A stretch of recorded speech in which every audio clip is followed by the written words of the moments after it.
Thank you for joining us on another episode of Crooked Mustache, where today we're working on our 2003 Mitsubishi Galant GTZ that we've kind of been neglected for almost 2 years. Stay tuned. We've done one video with it, and that was the headlight restoration video, which you guys apparently love. I do need to do an update on that for you guys, but continuing on to the car, it has been neglected. I'm not sure how well it's coming out on camera, but it hasn't even been washed since I did the video almost 2 years ago. We're having some check engine lights. Go figure. I'll post the screenshot here because I'm struggling to get the scanners to connect.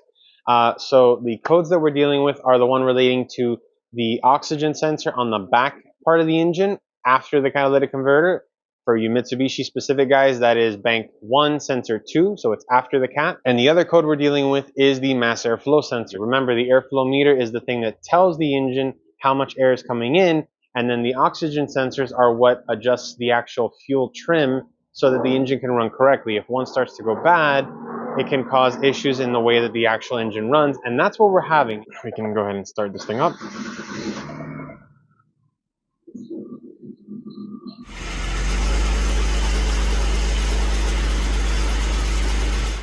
Mass airflow sensor. Now I forgot to actually point it out on camera. I didn't unbox it, but we did order a oxygen sensor in addition to the airflow meter and the air filter that I figured we'd replace at the same time, and we're going to be doing that as well. All right, so this is what we've got to get off. So it's undoing one clamp there, and then 4 bolts from the upper housing, and then just undid this. But that'll allow us to take off this air box, or maybe I just tightened it like an idiot. Yep. Righty tighty, lefty loosey, kids. Always remember that.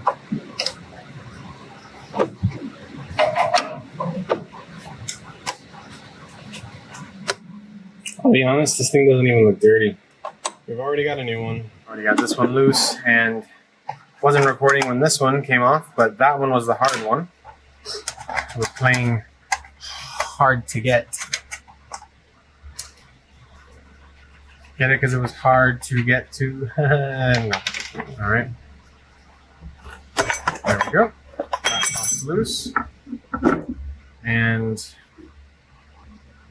that is what an airflow meter looks like. All right.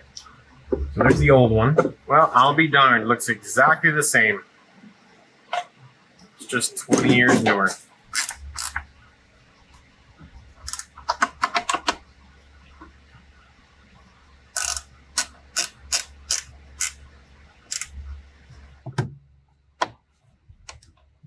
Now the airflow meter and air filter were super easy, and I got them out of the way first to give the engine a chance to cool down, since we were going to be doing the oxygen sensor next, and it's not that one that's right in front of my face. It's actually the one located much further back. See, this is what I meant by the front oxygen sensor. Sensor 2 was right there. Sensor 2 on the back though is up there. Let's see. Now the question is if I can get enough purchase.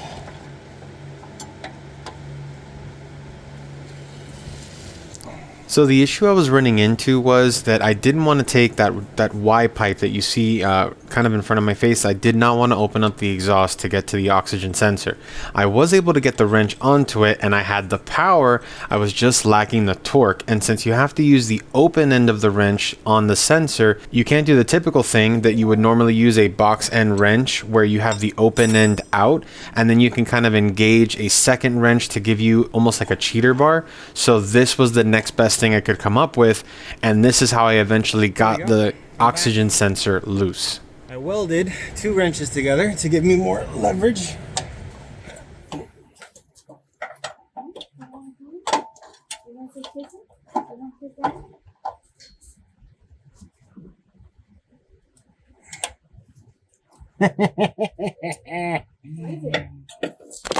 I needed a longer wrench.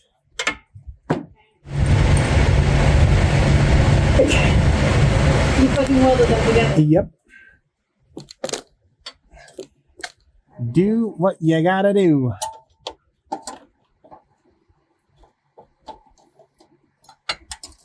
Problem is, at this point that I ran into the opposite issue, in which case the wrench was too long, and I had to come up with a shorter way to get a grip on the sensor and rotate it. Out came the grinding wheel. Now I count this as acceptable when you got 5 or 6 of the same tool and you just need to get a job done. And the complexity that, for me,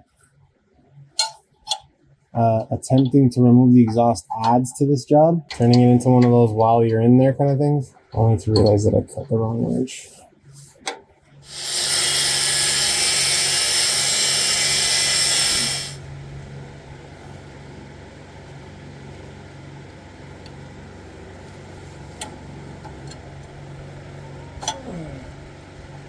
All right, we got it turning.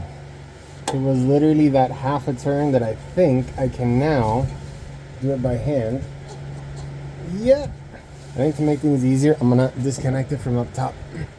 Yes, that is a drill bit you're going to see in my hand. It was the first thing I could get, and what I'm trying to ensure is that I'm able to depress the latch on the clip so that I don't break the actual connectors either on the car or on the sensor. Sensor's not that important, but mostly on the car, so that when I connect the new one, it'll actually stay secure, because these things have gotten so brittle that it's very difficult to actually press down to get the latch to disengage from whatever you're trying to disconnect it. So I was trying to avoid breaking anything.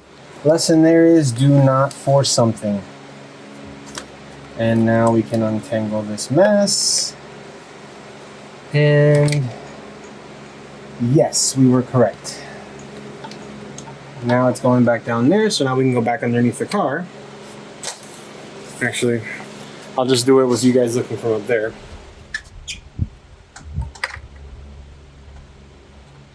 It's taking a little bit of back and forth. I'm definitely gonna have to put some sort of anti-seize material on this. There we go. So here is a sensor with 180,000 miles on it. And then this is what it looks like new. And oh, actually you can see this one already has anti-seize compound on there, and it's a different design. Cool. All right. I think we'll add just a little bit of copper grease onto there to ensure this doesn't give us any problems, and we can get this sucker back in. Hearing a lot of noises and other stuff for the moment, but we've got the sensor in. Now we'll do the same thing that either the previous mechanic did or the manufacturer, depending on whether that was the original or not.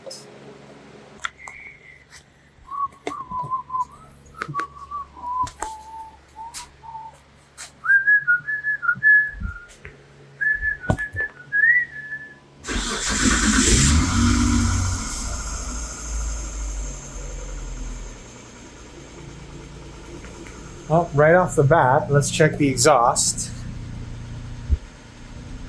It still smells a little off, but there's no white smoke. Now we're connected to that. Let's see if this connects.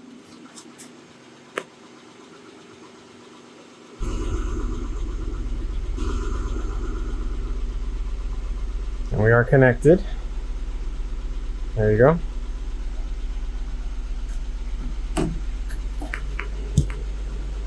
Okay, so now what I'm going to do is I'm going to clear the codes.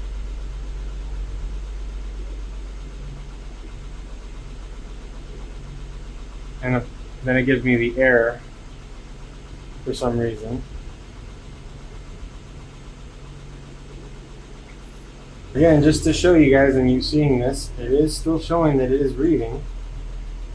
I'm going to try cycling the key. I can't take the car for a drive right now because of the brake issue that I have to fix that we're going to sort in the next episode. But so it would appear that we have resolved the issue with the car. I'm not really worried about that tick, because while I do have plans for this engine long term, that engine is not going to be staying in there.